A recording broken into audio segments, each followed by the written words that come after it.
Dear student, मैं doctor R S Yadav आपके सम्मुख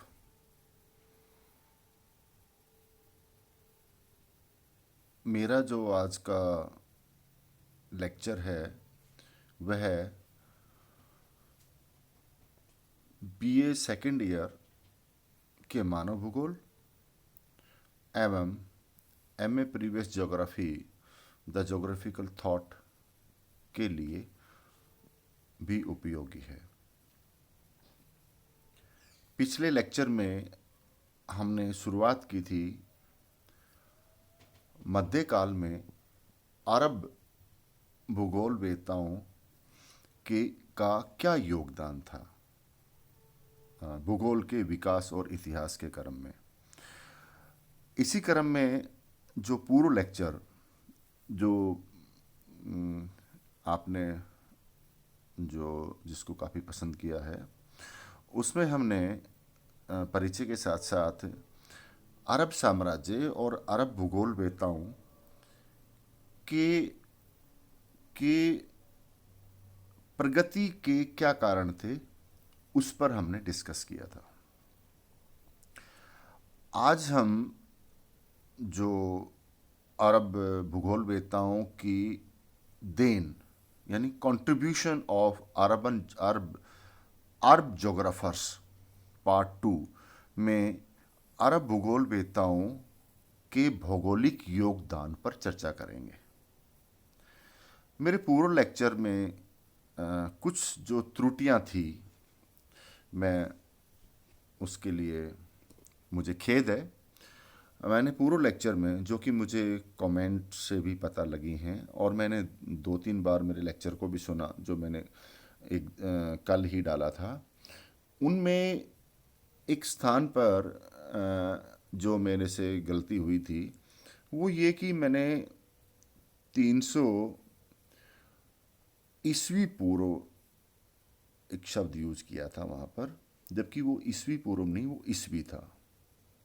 ये एक जब आप ऑनलाइन लेक्चर बनाते हैं, मैं क्षमा प्रार्थी हूँ, ये ऐसी त्रुटियाँ हो जाती हैं। एक उच्चारण के संबंध में मिस्टेक जो मेरे से हुई थी कि मध्यकाल को मैंने मेडाइवल शब्द यूज किया, जबकि एक्चुअल में वो मेडीवल है। इसी क्रम में चूंकि ईस्वी पूर्व और ईस्वी जो कि बीसी और एडी से संबंधित हैं, क्राइस्ट के जन्म से जो पहले के वर्ष हैं वो उल्टी क्रम में चलते हैं और उसके बाद में सीधे क्रम में हैं। अब जो अर्बन अर्ब हाँ, एक और जो मैं अभी अभी मैंने उच्चारण से निकला, अर्बन जोग्राफर्स, बिकॉज ये एक त्रुटि मेरे से कई बार हुई है। ये अरब भूगोलवेत्ता हैं। कई बार क्या होता है कि जैसे अमेरिका के जो जोग्राफर हैं हम उसको अमेरिकन जोग्राफर्स कह देते हैं, ब्रिटिशर्स जोग्राफर, फ्रेंच जोग्राफर्स। तो इंग्लिश में अरेबियन या होना चाहिए था, मैं उसको कई बार अर्बन बोल गया हूँ मेरे लेक्चर में, जबकि वो अरब भूगोलवेत्ता है। अर्बन एक अलग शब्द है। अर्बन ज्योग्राफी नगरीय भूगोल के लिए इस्तेमाल होता है। यहाँ पर आप उसे अरब भूगोलवेत्ता ही समझें। बिना वक्त गुजारे हम अपने लेक्चर को स्टार्ट करते हैं। जो योगदान है, कंट्रीब्यूशन जो अरब भूगोलवेत्ताओं का, उसे हमने 9 खंडों में विभाजित किया है, जिसे हम अभी अध्ययन के रूप में देखेंगे। अरब भूगोलवेत्ताओं की मुख्य देन या योगदान, कंट्रीब्यूशन ऑफ अरब जोग्राफर्स। अरब भूगोलवेत्ताओं के योगदान को हम यहाँ 9 भागों में डिस्कस करेंगे। यानी उन्होंने जो कार्य किया मध्यकाल में, अंधकार युग के पश्चात उसको हमने 9 भागों में बांट करके उसका अध्ययन किया है। यानी उन्होंने जो अध्ययन किया, अन्वेषण किए, खोज कार्य किए या जो ग्रंथों का अनुवाद किया, उन सबको निम्न 9 कर्मों में हम जानेंगे। प्रथम यानी जो पहला है वो है प्राचीन भौगोलिक ज्ञान की रक्षा। यहाँ पर अरब भूगोलवेताओं का एक महत्वपूर्ण कार्य यह था कि प्राचीन युग के यूनानी और रोमन ग्रंथों का अरबी भाषा में अनुवाद करके उन्होंने यूनान के भौगोलिक ज्ञान को जीवित रखा था। ठीक है, यहाँ पर यूनान का जो भौगोलिक ज्ञान था, जो कि हमने पहले लेक्चर में पढ़ा था, जो एंशियंट या प्राचीन भारतीय भूगोलवेत्ता को योगदान था, उसमें यूनान और रोम का मुख्य योगदान था। यूनानी भूगोलवेत्ता उसमें प्रमुख तौर पर थे। उनका जो ज्ञान था उसको जीवित रखा, यानी उसका अध्ययन किया गया। इसके अतिरिक्त भी उन्होंने अपने द्वारा जो कार्य किए, जो खोज की, जो अन्वेषण किए, उससे भी ज्ञान में वृद्धि की। इसका परिणाम या जो ये किया गया उसको इससे स्पष्ट है कि 8वीं शताब्दी में अरब साम्राज्य पर अब्बासी वंश का आधिपत्य स्थापित हुआ।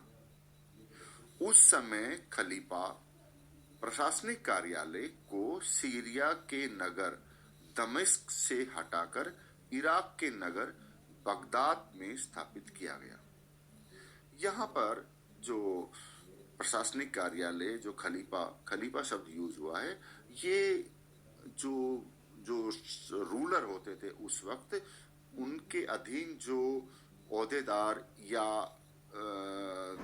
धार्मिक कार्यों को जो लोग टैकल करते थे या संभालते थे, उनके लिए कहीं एक रूलर के रूप में खलीफा शब्द का इस्तेमाल किया गया है।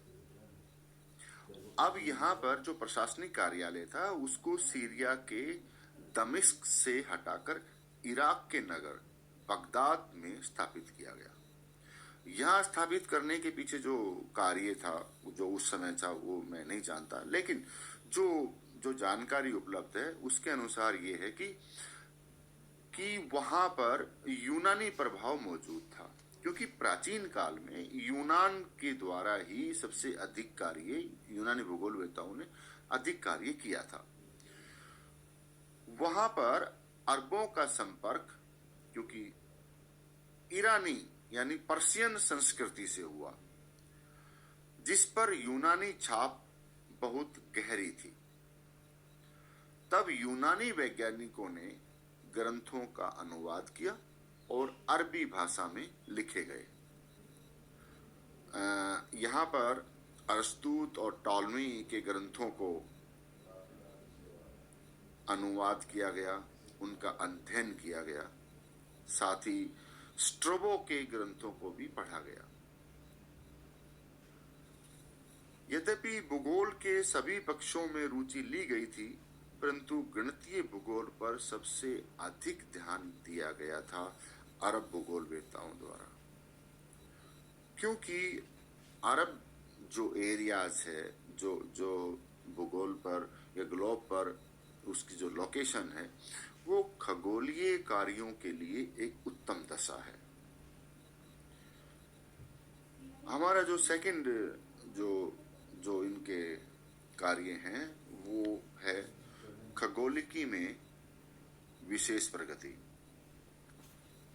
चूंकि अरब में मरुस्थलीय और अर्ध मरुस्थलीय वातावरण है, यानी वहां पर डेजर्ट है, शुष्क वातावरण है, आर्द्रता की कमी है, और साथ ही जो नाइट होती हैं, जो रात्रि के दौरान आकाश पूर्णतया साफ होता है। इस कारण से वहां पर अरबों को भौगोलिक वेदों में बड़ी सफलता मिली थी। ये जो कारण थे, जिनके कारण खगोलीय जो आकाशीय पिंडों का अध्ययन हुआ उसमें उनको सहायता प्रदान की। वहां पर गोल यंत्र, चक्र यंत्र, तुरीय यंत्र, फलक यंत्र आदि की सहायता से नक्षत्रों की गतियों के, चंद्र ग्रहण, सूर्य ग्रहण की दशाओं, पृथ्वी की विश्वीय स्थितियां यानी जिसको हम इक्वेटोरियल विषुवत-रेखीय जो स्थिति आती है उसके लिए हमने इक्वेटोरियल कंडीशन शब्द यूज किया है, तथा सूर्य और चंद्र के राशि परिवर्तन के संबंध में काफी ऑब्जर्वेशन किए गए हैं। जिन यंत्रों का अरब भूगोलवेत्ताओं ने इस्तेमाल किया वो सभी यंत्र प्राचीन भारतीय वेधशालाओं में भी प्रयोग किए गए हैं। यहाँ पर जो भारत में जो यंत्र इस्तेमाल किए गए थे उनमें चक्र यंत्र, चाप, तुरीय यंत्र, गोल यंत्र, नाड़ी वलय, घटिका, शंकु यंत्र, फलक यंत्र, यष्टि यंत्र का काफी इस्तेमाल हुआ है। और मैं यहाँ पर आपको एक बात अवश्य बताना चाहूँगा कि जयपुर के महाराजा जयसिंह खगोलिकी में विशेष रुचि रखते थे। उन्होंने देखा कि भारतीय, अरबी और यूरोपीय ज्योतिषी ग्रंथों में जो वर्णन है उन्होंने भी 5 नगरों जयपुर, दिल्ली, उज्जैन, काशी और मथुरा में वेधशालाएं बनवाई जिनमें सूर्य, चंद्र, नक्षत्रों, ग्रहों की चालों के अन्वेषण या शोध के कार्य होते थे। थर्ड जो पॉइंट है, तीसरा गणितीय भूगोल। अरब भूगोलवेत्ताओं ने पृथ्वी के आकार को निश्चित करने के काफी प्रयास किए तथा उन्होंने बेलनाकार प्रक्षेप पर बने समुद्री मानचित्र को भी उपयोगी बताया। बगदाद में गणितीय भूगोल का विकास केंद्र था। यहाँ पर मैं आपको एक बात कहना चाहूँगा कि इससे ऊपर भी जब अब्बासी ने जो प्रशासनिक कार्यालय शिफ्ट किया था दमिश्क से बगदाद में, ये कुछ 7 ऐसे केंद्र थे जो उस वक्त के भौगोलिक शिक्षा केंद्र थे। यहीं पर जो गणितीय भूगोल का विकास हुआ था वह बगदाद में हुआ था। भू सर्वेक्षण के लिए पृथ्वी की आकृति और आकार को निश्चित करने के लिए मानचित्रों के निर्माण और परिवहन आदि के लिए गणितीय भूगोल का प्रयोग किया जाता था। सिराज, काहिरा, टोलेडो में भी खगोलीय तथा गणित के उच्च अध्ययन किए गए थे। इन अध्ययनों का समावेश अल फरगानी, अब्दुल रहमान, अल अजीज, अल रहीम, इब्न यूनुस आदि विद्वानों के ग्रंथों में मिलता है। फोर्थ पॉइंट है अक्षांश और देशांतरों की शुद्ध गणना। अरब भूगोलवेत्ताओं में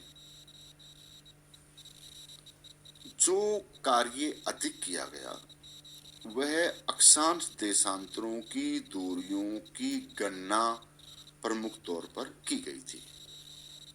यहाँ पर मुसलमानों के तीर्थ स्थान मक्का की स्थिति के संबंध में पृथ्वी के निर्देशांकों को शुद्धता के साथ निश्चित करने का कार्य किया गया ताकि दूर स्थानों पर जो भी मुस्लिम धार्मिक स्थान हैं वहाँ पर जो भी प्रार्थनाएं या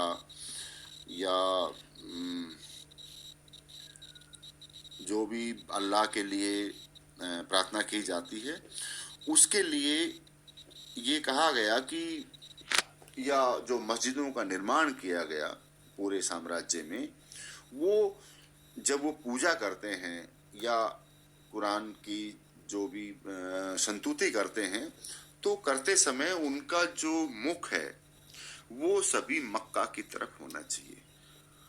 तो इस हिसाब से भी अक्षांश देशांतरों और दिशाओं का ज्ञात होना बहुत आवश्यक था।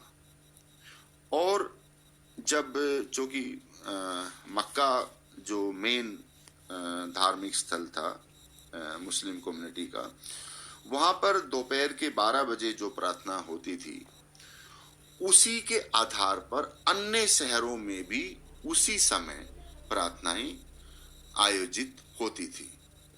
अगर यदि कोई स्थान मक्का से पूर्व में है, तो चूंकि वहां का समय उस समय से पहले आता है, तो देशांतरों की गणना के हिसाब से यह निश्चित किया गया कि किन शहरों में जहां जहां पर प्रार्थना सभाएं होती हैं वो कितने बजे आयोजित होंगी, ताकि पूरे साम्राज्य में एक साथ जो प्रस्तुति है या प्रार्थना है वो हो सके।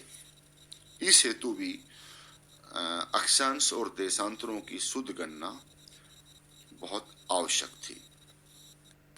जो फिफ्थ पॉइंट है वह है भौगोलिक वर्णन ग्रंथ।